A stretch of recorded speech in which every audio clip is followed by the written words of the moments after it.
Hey,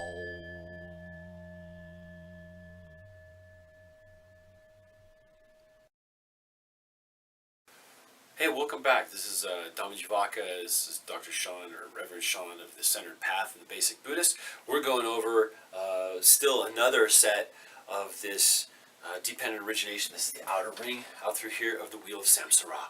So let's get going. Last week we talked about the arrow in the eye. This time we're going to get in here to a little bit different. This is desire, craving. This would be addiction. This would be compulsion, stuff like that. They show it as a drinker, a person who's like a drunkard or drinks a lot, alcoholic, for example. It's a good way to explain that. That also notices in here in the pretas, or the hungry ghost realm, which is the same kind of idea, it's just a little bit different. Next one we're going to go to is like a little bit more active, which is clinging and grasping for things that are out of reach, which can cause suffering, right? So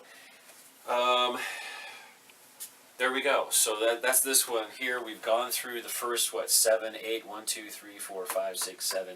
This is our 8th installment of the outer ring, or the dependent origination. Started from the center piece here, which was the 3 poisons. That's your anger, right? Anger and hate, ignorance and delusion, lust and greed. So those 3 things, that's the hub of this wheel. Remember, Mara's pushing that wheel around and around, and sometimes we can move through these things. We'll find ourselves in those. We'll see other people who are in those, and it's very easy to label them, but we also have to work on one of the other main things that underlies this entire thing, which is compassion. And having compassion for ourselves if we find ourselves here. And knowing that we've got here from somewhere, and we can go somewhere else from here. We can always get out of it.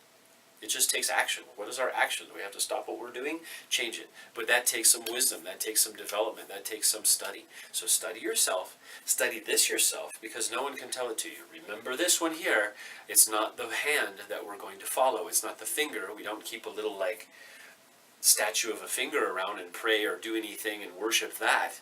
We worship the teachings that's showing us the actual truth. The truth, the light that shines in the darkness. So, and that can be you. So all you have to do is study.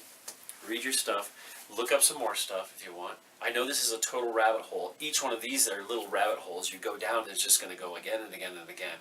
And that's kind of the beauty of Buddhism and the beauty of this kind of concept and this study, is it gets you to think.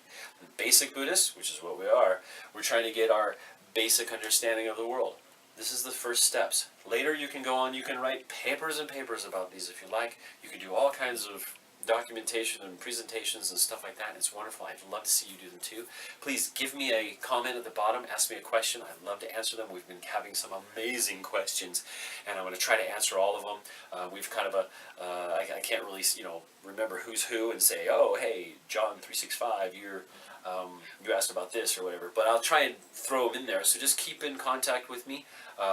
Subscribe down there so you get the other videos. Look at our channel, make sure that you get all the videos that we've already done. Like us, text me, do your meditations, and breathe. That's all you got to do. This is Reverend Sean Dhammajivaka from the Centered Path, the Basic Buddhist. You have a great day. Thank you.